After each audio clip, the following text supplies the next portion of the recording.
मुझे पता नहीं, दुकान में थे, एकदम अचानक मलबा आया। मलबे के साथ सभी दुकान होटल वो सब चली गई। ये सब मेरे आंखों के सामने हुआ। मेरे सामने गई होटल, उसके बाजू में मेरी दुकान थी, उसमें मेरा भाई और एक साला था। अचानक आया, अचानक इतना जोर से आया जैसे मतलब ट्रक में से जैसे वो टीन सेट खाली होते हैं या गिट्टी मतलब खाली होती है, एकदम हमारी दुकानें हिली। 11 बज के कुछ मिनट में आया। हमने तुरंत ही एनडीआरएफ वालों को फोन लगाया तो उन्होंने आने में 1 घंटा लगा दिया। सर जिंदा तो उम्मीद तो नहीं है, लेकिन कहने का मतलब ये है कि डेड बॉडी भी अभी तक तो मिली नहीं। 3 दिन हो गए, लेकिन मुझे तो लग रहा नहीं है कि इस हिसाब से मिल सके। जैसे मतलब घटना घटी में एकदम मैं तिरपाल फाड़ के मैं एकदम निकला, देखूँ तो बहुत पब्लिक इकट्ठी हो रही। मैं तुरंत ही गौरीकुंड में घटी घटना के बाद 17 लोग अभी लापता चल रहे हैं। लापता लोगों के परिजन भी गौरीकुंड पहुंच चुके हैं और उन्हें कहीं न कहीं उम्मीद है कि उनके परिजन अभी तक जिंदा होंगे। कुछ प्रत्यक्षदर्शी हमारे साथ मौजूद हैं जिन्होंने अपनी आंखों के सामने ये हादसा होते हुए देखा है। उनके परिजन भी अभी तक इस आपदा में लापता चल रहे हैं। ऐसे परिजनों से हम बातचीत करेंगे, उनसे जानते हैं कि उनकी आंखों के सामने क्या घटना घटी है।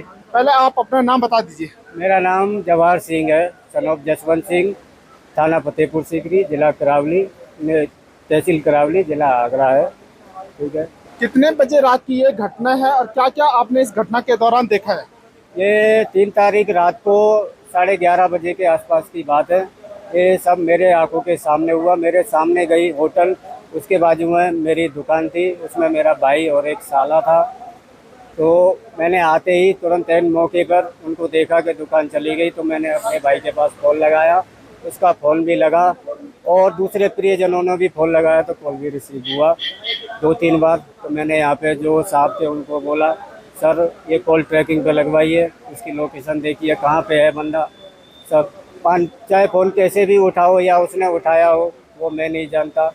तो अभी मेरे भाई और साले की ना तो डेड बॉडी मिली है, ना कुछ अता पता है। जब पहाड़ी से मलबा आया तो मलबा किस तरीके से है? क्या कोई बचने का मौका नहीं मिला? नहीं सर, ये रात का टाइम था, 11 साढ़े 11 बजे। इस टाइम पे यात्रा बहुत डाउन है, काम धंधा सर है नहीं इतना, तो ठंड का मौका है। यहाँ पे लोग बाग सभी जल्दी बिस्तर लगा के सो जाते हैं। ठीक है। अब वो क्या कर रहे थे मुझे पता नहीं, दुकान में थे, एकदम अचानक मलबा आया। मलबे के साथ सभी दुकान होटल वो सब चली गई। कुछ और भी प्रत्यक्षदर्शी हैं, उनसे जानते हैं। आपकी आंखों के सामने ये घटना घटी है, आपने क्या मंजर उस दौरान देखा? सर मंजिल क्या देखा, एकदम डर सा महसूस हुआ। एकदम मतलब ऐसा अचानक आया, अचानक इतना जोर से आया जैसे मतलब ट्रक में से जैसे वो टीन सेट खाली होते हैं या गिट्टी मतलब खाली होती है, एकदम हमारी दुकानें हिली। 11 बज के कुछ मिनट में आया। हमने तुरंत ही एनडीआरएफ वालों को फोन लगाया तो उन्होंने आने में 1 घंटा लगा दिया। लेकिन हमारा भाई का फोन लग रहा था, हमारे भाई का फोन लग रहा था। पूरी रात फोन चालू रहा, ऑटोमेटिक फोन उठ रहा। बारिश की खाली पानी की आवाज आ रही थी, खाली पानी की आवाज आ रही थी और कुछ नहीं, ऑटोमेटिक फोन उठ रहा था। मैं एनडीआरएफ वाली टीम को मैंने बोला ऑटोमेटिक फोन ऐसे ही उठ रहा होगा बारिश में, बस यही थी। लेकिन उन्होंने आने में बहुत लेट कर दिया, गौरीकुंड से ही 1 घंटे में आए सर वो। आज घटना को तीसरा दिन हो चुका है, आपको उम्मीद है कि आपका भाई यहाँ पे अभी जिंदा होगा? सर जिंदा तो उम्मीद तो नहीं है, लेकिन कहने का मतलब ये है कि डेड बॉडी भी अभी तक तो मिली नहीं। 3 दिन हो गए, लेकिन मुझे तो लग रहा नहीं है कि इस हिसाब से मिल सके। आपका भाई क्या करता था यहाँ पे? मेरा भाई माला, केदारनाथ टेम्पल, इन चीज़ों की दुकान थी। 2 दुकानें थी, जहाँ से मलबा आया उसी के नीचे दुकानें थी। एक भाई का साला था, एक हमारा भाई था मुलायम सिंह। जिस समय ये घटना घटी उस समय आप कहाँ थे? सर उस समय पे यहीं था मैं, उधर मेरी दुकान है थोड़ा बगल में। मैं एकदम जैसे मतलब घटना घटी में एकदम मैं तिरपाल फाड़ के मैं एकदम निकला, देखूँ तो बहुत पब्लिक इकट्ठी हो रही। मैं तुरंत ही, लेकिन पुलिस वाले तो आगे थे थोड़े से, लेकिन एनडीआरएफ वाले बहुत लेट आए 1 घंटे बाद में।